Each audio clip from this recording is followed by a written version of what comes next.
This week was dominated by Victor's passing, which provided us with scene after amazing moment as the word spread around Salem and friends, foes, and family dealt with it. Victor is receiving the proper send-off on Days of Our Lives, but what happens after that? A life celebration. I have to begin my column with the occurrence that was Susan Rogers' 50th anniversary at the end of this week, since it is still so recent in my mind and heart. I was a little concerned that we weren't getting enough Maggie, but on Friday we received a special-sized episode that allowed for both Maggie and Victor's flashbacks and allowed the show to tie them together. Only one flashback to Maggie and Mickey's wedding had been shown to us up to that point, but the show was over an hour long without commercials, a perk of streaming, and the second half was when they truly stretched their legs. I was crying by the time they showed a Maggie montage through the years, which naturally culminated with her and Victor. I have a hunch that's why they held off on telling this tale and tying it onto Roger's anniversary for a few more months. John Aniston's passing would have been covered by the show's filming schedule a long back, but they delayed, and boy, was it worthwhile. While Victor was her second great love in many respects, despite his many marriages, she was his only one. Maggie helped Victor become more human in his final years. For me, weaving the two of them together through flashbacks and recollections worked out nicely. Justin's tears also they've got me, oof. I don't mean to disparage Wally Kurth's acting skills in the least, but he's had the most experience working with John Aniston of the entire ensemble, so I'm sure there was some real life in that scene. After telling Justin he didn't have to be strong for her and holding him as he sobbed, Bonnie even managed to move me. It's not shocking, because Bonnie isn't exactly the person you go to for comfort, even though Juby Evans is fantastic. One final twist, but it's not the one I anticipated. The fact that Victor's body was discovered is the good news in this story, at least in my opinion. As much as I enjoy the mystery surrounding the plane accident and the fact that doing it this way genuinely feels like everyone truly believed Victor was invincible, I was concerned there wouldn't be a body.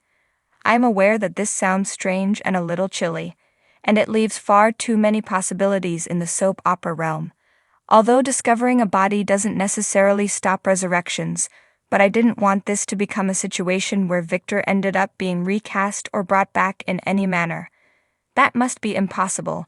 Victor's John Aniston, but once the actor retired, John Clark continued to be cast as Mickey. In addition, Victor was not Stefano, and let's face it, despite how ridiculous it may seem, there's always a part of us that expects the late Demera patriarch to reappear in some capacity. Instead, it appears that they're giving Victor one last mystery as we try to piece together where he was and what he was doing before his jet went down, and in the process the program is allowing everyone, including us, to mourn him, including the actors and crew. And this week's grief has seen us through it all, from Sean's "This is all my fault" to Steve's "Should I really be sorry he's gone?" Maggie and Justin were devastated when Justin said, "I'm so mad at everyone. Victor was a nasty person." I'm delighted to see that his sorrow is as intricate and challenging as he was, and each response makes sense. As Sander, his desire to be a part of the family and win Victor's love and respect is so important to who he is as a person. He yearned for affection from a man who, if we're being completely honest, might not have earned it.